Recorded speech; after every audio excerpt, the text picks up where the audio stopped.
Cogent arguments follow a particular structure, so it's usually easy to tell if you are listening to one or not. The logical structure of an argument is pretty simple, but it's very powerful.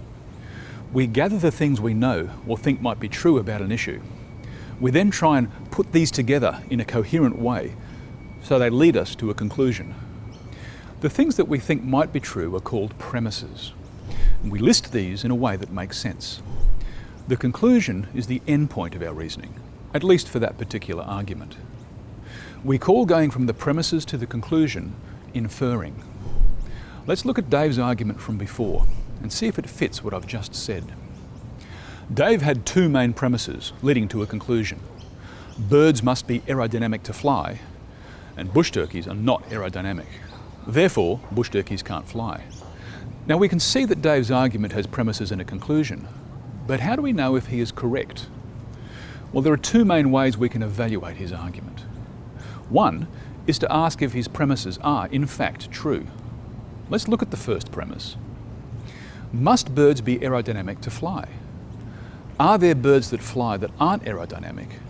Or is the idea of flying contained in the concept of aerodynamics? What about the next premise? Are bush turkeys un-aerodynamic?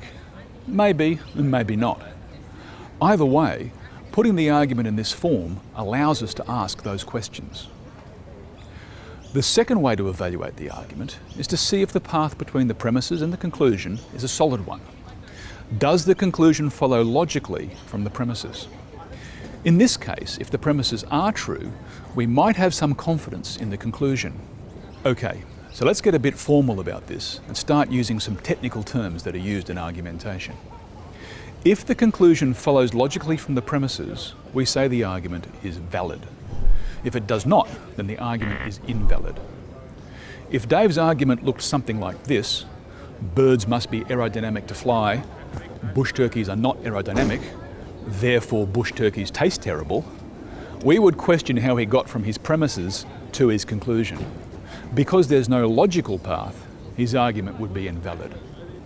But if Dave's premises are true, and his conclusion does follow logically from his premises, then his argument is both valid and sound. Sound refers to the argument being not only valid, but also having true premises. So if an argument is sound, and we value cogency, then we should accept that argument. If we think the argument is unsound, and so has either some false premise or is invalid, then we should reject it. Let's look at those key terms again. Premises, conclusion, sound, unsound, valid, invalid.